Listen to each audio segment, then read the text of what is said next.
हातमागावर वस्त्र विणणाऱ्या 5 प्रकारच्या वस्त्रांना प्रामुख्याने येवल्याची पैठणी, संभाजीनगरची हिमरू शाल, त्याच्यानंतर घोंगडी, खण अशा 5 प्रकारांना त्यात ही कला हा उद्योग टिकून ठेवलेल्या जवळजवळ 10,000 लोकांना गणपतीच्या निमित्ताने एक उत्सव भत्ता पुरुषांना 10,000 आणि महिलांना 15,000 रुपये द्यायचा ठरवला.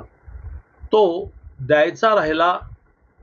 खरं म्हणजे वर्षातून 2दा देण्याची कल्पना आहे. त्याचा निर्णय होईल लवकर लवकर. पण हा यावर्षी घोषित करायचा द्यायचा राहिला म्हणून आज मी या ठिकाणी कार्यक्रमाला आलो होतो. 20 जणांना आम्ही चेक दिले. बाकीच्यांना RTGSने त्यांच्या अकाउंटवर उद्या संध्याकाळपर्यंत पैसे पोहोचतील.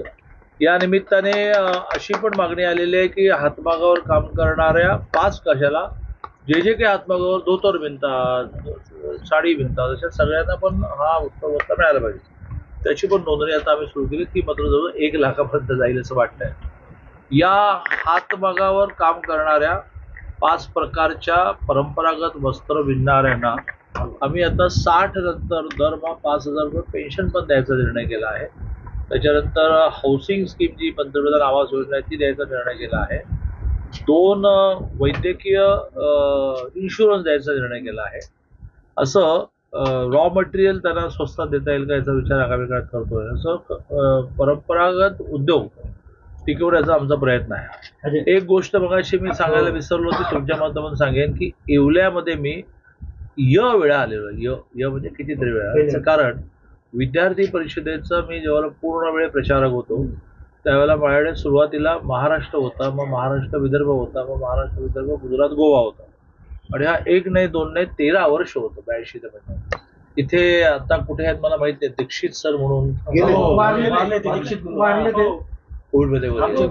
पलीकडच्या बाजूलाच तुमचा कार्यक्रम झाला. दीक्षितांच्या घरी मी उतरायचो सातत्याने. दीक्षित आणि भोला लोणारी ज्यांचं हॉटेल होतं आहे अशांकडे मी उतरायचो.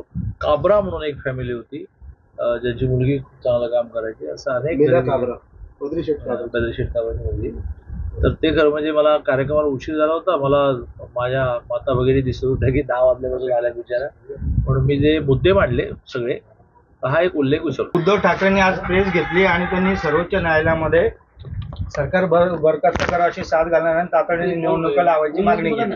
लोकशाहीमध्ये प्रत्येकाला अगदी सामान्य माणसापासून अंबानींपर्यंत प्रत्येकाला लोकशाही मार्गाने घटनेच्या चौकटीत बसणाऱ्या प्रत्येक गोष्टी बोलायला परवानगी, कोर्टात जायला परवानगी, आंदोलन करायला परवानगी, सगळ्यांना परवानगी आहे. ABP माझा, उघडा डोळे बघा नीट.